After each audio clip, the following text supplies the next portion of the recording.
Hey guys, today I'm going to do a build video. All of the parts came in from my kid's new computer. I'm going to show you what I bought, why I bought it, and how I put it all together, alright? Hang on for me.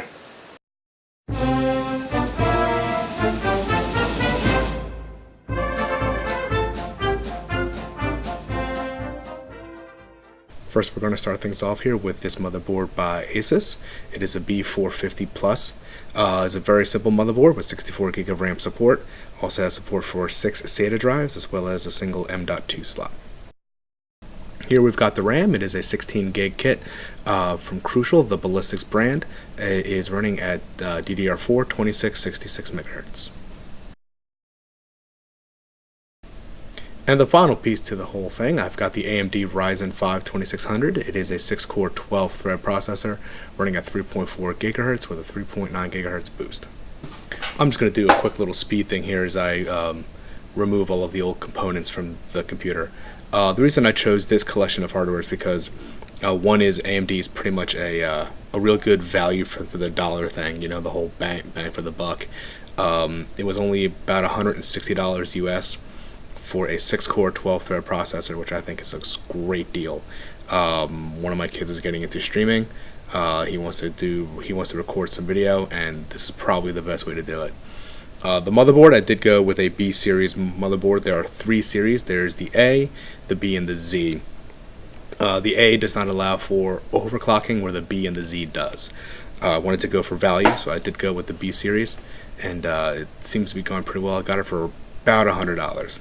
The last thing was the RAM. DDR prices have been an absolute nightmare lately, so the fact that I got a DDR4 RAM for $100, especially a 16 gig kit, was definitely huge.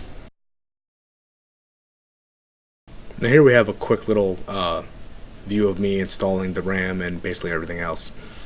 The RAM installs just like it normally does. This is dual channel RAM, so be sure to read your motherboard manual, but they're normally installed in basically staggered slots. So I've got the first stick that goes into the first one, and I've got the second stick that goes into the third slot right here. For new builders, it seems counterintuitive that you figured they would all go together, but that's not the way dual channel RAM works. You just go into one slot, go into the other one, and give a firm but gentle pressure, and it also clicks in. Also, too, it's also good practice when you're building a new computer, or pretty much replacing everything else, is to definitely use the board box that it came in, so you can use that as support. Here I've got the CPU. It's ready to go. Again, here's the Ryzen 2600. I'm going to install it. It's actually fairly easy. It's not a big deal. I actually had a hard time getting it out of the plastic. That was rough.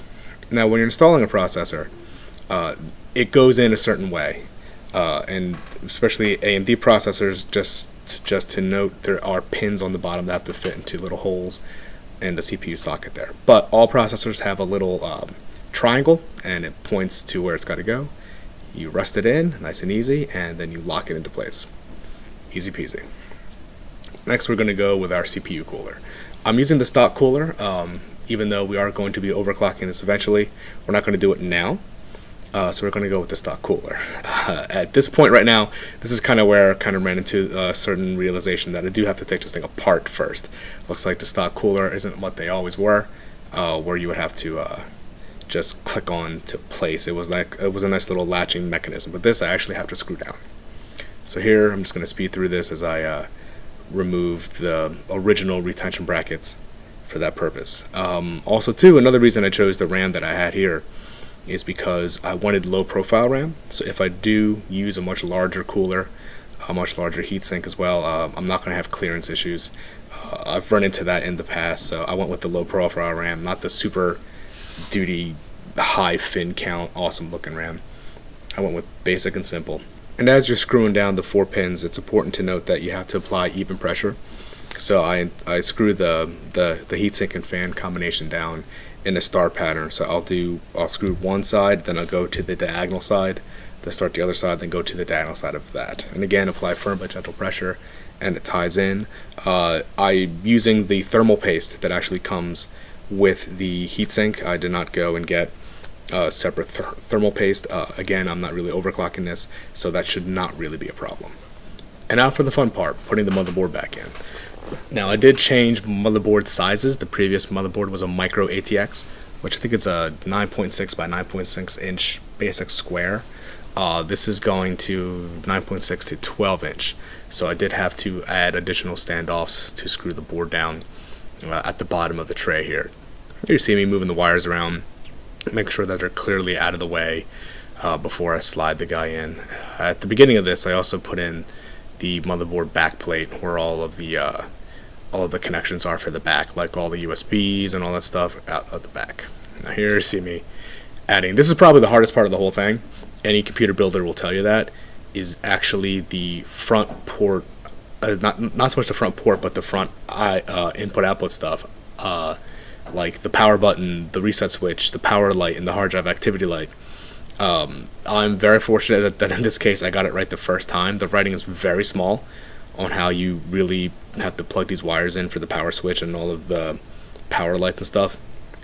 There's surprisingly nothing in the manual about where they're supposed to go, so I had to rely on my old eyes to plug that in. You can see me, I grabbed the manual here, I'm trying to find it, and there's nothing in there, so I had to go by my eyes and a tiny screen printed writing on the thing right there to make it all fit. Another issue I found is, again, not having standoffs. That was a big deal. That's something that I'm fortunate that I keep extras of pretty much everything. So here I go, I just go to shimmy the thing in, pull the wires out the way, and now comes the fun part of lining up all of the screw holes on the motherboard into the standoffs and doing them one at a time. And this just takes patience, and luckily I've got small hands that I can get in there and put those little screws in. Alright, now it's time to reattach all of the cables to the motherboard for all of my drives. I've got a single solid state drive in here. I've got an additional terabyte hard drive for storage, and as well as an optical drive, which I do still keep in all of my systems because you never know when you're going to need one. And I'm just plugging them into the corresponding ports on the motherboard. For those of you who are probably screeching about wire management, I'm going to take care of that later on. I really needed to make sure that this computer worked and was up and running, ready to go. You might not be able to notice in the footage, but the light is changing on me, so I am taking a little flashlight to plug everything in. I just plugged in the CPU case fan in the back to blow warm air out. I've got one hard installed in the front of the case to the power supply anyway. And now I'm just attaching the USB header as well. I do have front USB as well as front panel audio. I'm hooking those up. Here's the power for all the drives being hooked up very carefully. There's not a lot of room in there to get everything around, so now I'm just attaching all the power and all that fun stuff for the drives.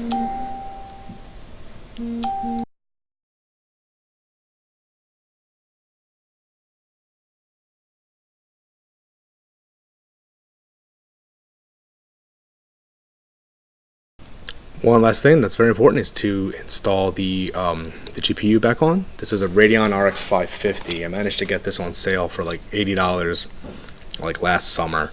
That definitely improved things as far as gaming goes for them. So just putting that back in, it's a tight squeeze there, but I didn't have to move anything, so I'm very happy about that. Now I'm going to button this thing back up again, and I'm going to show you some before and after results. First test we run is Cinebench. This is a basic test of CPU prowess. This is a generally accepted benchmark across many platforms. It stresses the CPU as it tries to render a scene. And here we've got the original CPU that I've had before I took everything apart. I've got the original CPU going through this test. As you can see, it was previously a 4-core system, and it's just kind of chilling through its thing. Just kind of barely hanging on as it tries. So we're just going to wait and watch for this thing to get done as painfully slow as it is, just so that you can understand exactly the kind of upgrade that we're looking at.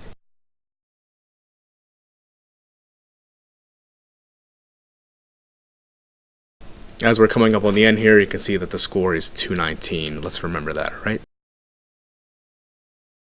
So here we are after the upgrade, and you're going to notice already an immediate change. A final score of 1131, a dramatic improvement. And then running the TimeSpy gaming benchmark, I didn't expect much of a change as the GPU was not changed. We went from 1211 to, you're going to see 1309. The important thing to notice is the CPU score of 1107 here and over 5000 here. So that's definitely an improvement. I think this is worth the upgrade for the amount of money spent, and I think he's going to love it. Let me know what you guys think, alright?